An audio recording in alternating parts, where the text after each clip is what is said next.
Allah Subhanahu wa ta'ala berfirman di dalam Al-Qur'an, A'udzu billahi minasyaitonir rajim.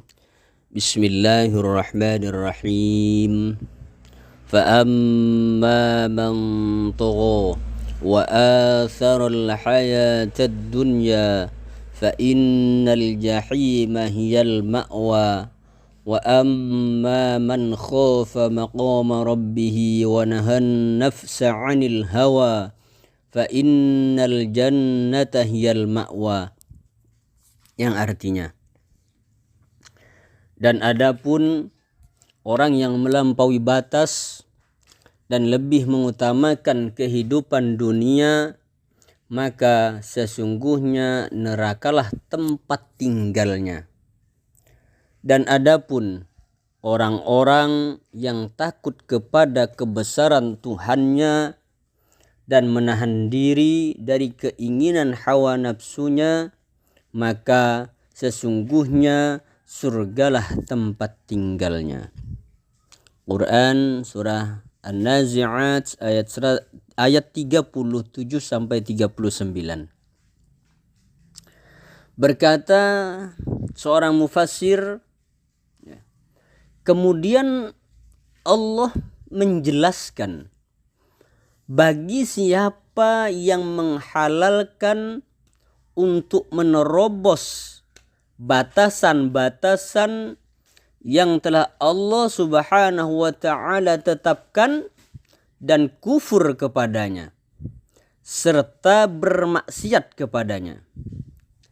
Dampak dari kesenangan yang fana ini mereka melakukan di dunia, Allah Subhanahu wa ta'ala kabarkan bahwasanya bagi mereka tempat tinggalnya adalah di dalam neraka jahanam. Kemudian selanjutnya Allah Subhanahu wa ta'ala juga menjelaskan bagi siapa yang takut dari mereka, dari manusia maksudnya, dari azab dan siksaan Allah Subhanahu wa ta'ala, kemudian mereka berusaha untuk menahan dirinya dari hawa nafsunya yang berkaitan dengan ketaatan kepada Allah Subhanahu wa ta'ala, maka Allah Subhanahu wa ta'ala kabarkan bahwa tempat tinggal mereka nantinya adalah di dalam surganya Allah Subhanahu wa ta'ala yang dipenuhi dengan berbagai macam kenikmatan-kenikmatan yang tidak pernah dirasakannya ketika hidup di dunia ini.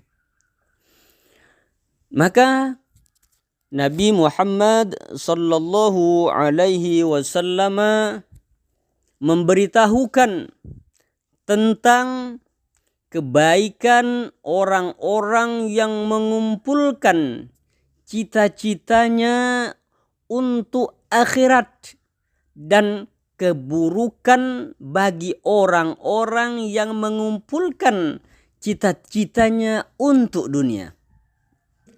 Rasulullah sallallahu alaihi wasallam bersabda, "Man kanatil akhiratu hammahu ja'alallahu ghinahu fi qalbihi wa jama'a lahu syamlahu wa atathu ad-dunya wa hiya raghimatun wa man kanatid dunya hammahu ja'alallahu faqrahu baina 'ainaihi wa farraqa 'alaihi syamlahu wa lam ya'tihi minad dunya illa ma qaddara lahu."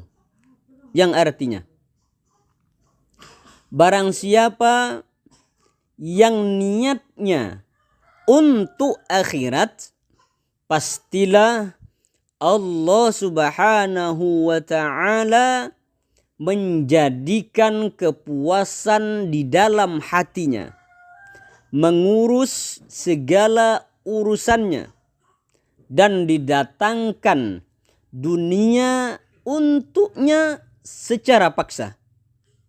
Dan barang siapa yang niatnya ditujukan untuk dunia, pastilah Allah Subhanahu wa ta'ala menjadikan kemiskinan yang selalu berada di depan matanya, membuat urusannya terbengkalai, dan dunia tidak menghampirinya kecuali apa yang telah Allah Subhanahu wa ta'ala tentukan baginya.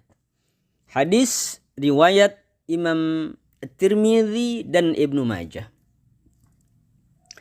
Qabisah bin Murmah Al-Asadi meriwayatkan dari Nabi Muhammad sallallahu alaihi wasallam tentang sifat kebaikan dan sifat keburukan manusia selama di dunia ini akan bersambung di akhiratnya kelak. Maka Rasulullah sallallahu alaihi wasallam bersabda yang maksudnya, saya pernah berada di samping Nabi Muhammad sallallahu alaihi wasallam. Lalu saya mendengarkannya bersabda, orang yang baik di dunia adalah orang-orang yang baik di akhirat. Dan orang yang keji di dunia adalah orang yang keji di akhirat. Hadis ini diriwayatkan oleh Imam Bukhari. Maka ambisi terhadap dunia bisa menjadi pintu kebinasaan bagi seseorang, menjadi pintu kebinasaan bagi manusia.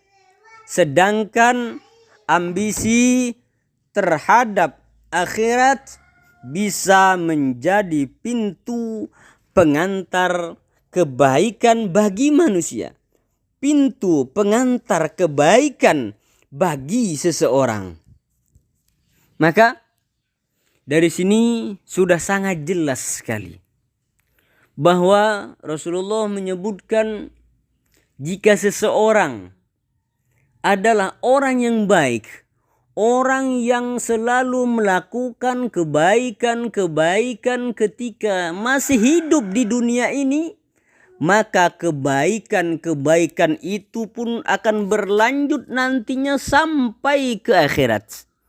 Akan tetapi begitu juga sebaliknya, ketika seseorang masih hidup di dunia ini senantiasa melakukan perbuatan yang tercela, perbuatan yang jahat, maka perbuatan yang tercela itu, perbuatan yang jahat itu yang dilakukan selama hidup di dunia, maka nantinya pun akan dibawa sampai ke akhirat. Artinya bahwa apapun yang kita lakukan selama hidup di dunia ini, maka akan berlanjut sampai ke akhirat nanti. Baik itu yang kita lakukan adalah suatu kebaikan ataupun yang kita lakukan itu adalah suatu kejahatan, maka akan tetap berlanjut sampai ke akhirat nanti. Maka mumpung saat ini kita masih ditakdirkan oleh Allah, diberikan oleh Allah berupa kenikmatan sehat jasmani dan rohani, panjang umur, marilah senantiasa kita melakukan kebaikan, melakukan amal soleh semampu kita, sebisa kita yang kita lakukan semaksimal mungkin, agar kebaikan tersebut dapat kita bawa nantinya sampai ke akhirat. Amin Allahumma amin.